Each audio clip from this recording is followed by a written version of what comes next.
Magandang araw, Bagong Pilipinas. Narito ang Police News Express sa oras na ito. Kapulisan ng Rehiyon 2 nakahanda sa pagbabantay seguridad ngayong araw ng Undas. Yan ang ulat ni Patrolwoman Desiree Cansirana.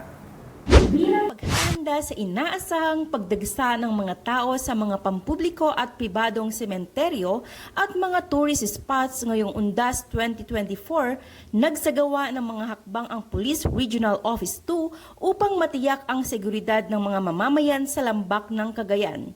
Inaasahan ang mas pinaigting na presensya ng mga kapulisan, pagmomobilisa ng mga advocacy support groups, pagtalaga ng mga road safety marshals sa mga pangunahing kalsada at matataong lugar, at pakikipag-ugnayan sa mga local government units. Kasama rin sa mga hakbang ang pagpapalakas ng kampanya sa pampublikong kaalaman tungkol sa kaligtasan. Magkakaroon din ng mga public assistance desk sa mga sementeryo, memorial parks at columbaria upang masiguro ang mabilis na pagtugon sa mga emerhensiya. Kasama rin ang mga traffic enforcers sa pamamahala ng trapiko, lalo na sa oras ng pagdagsa ng mga tao upang maiwasan ang traffic at aksidente. Mga augment naman tayo from other stations. So meron tayong stations 2, 3, and 4 na tapos meron tayong mobile patrol units, CMFC, at saka yung traffic enforcement. So naka-augment sila lahat yan. So hindi lang station 1 ang so rest assured na secure talaga yung mga bibisita sa sementeryo at saka yung mga motorista.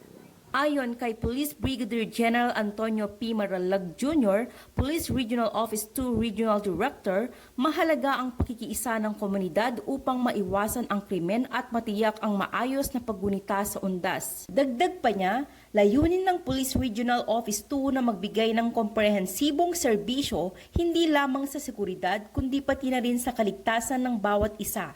Sa tulong ng mga public assistance desk, mas madaling makakapagbigay ng tulong sa mga taong nangangailangan tulad ng first aid at iba pang pang-emerhensiyang serbisyo. Binigyang diin din niya na ang ganitong mga hakbang ay bahagi ng mas malaking adhikain ng Police Regional Office 2 na tiyakin ang kapayapaan at kaayusan hindi lamang tuwing undas kundi sa lahat ng panahon. Mula dito sa lambak ng Cagayan, ako ang iyong Police News Network Correspondent, Patrolwoman Desiree P. Canseran, alagad ng batas, tagataguyod ng balitang pulis. Maraming salamat, Patrolwoman Cansiran. At para sa iba pang napapanahong balitang pampulisya, laging tumutok sa Police News Network, alagad ng batas, tagataguyod ng balitang pulis. Ako po si Police Captain Nomer Macarig para sa Police News Express.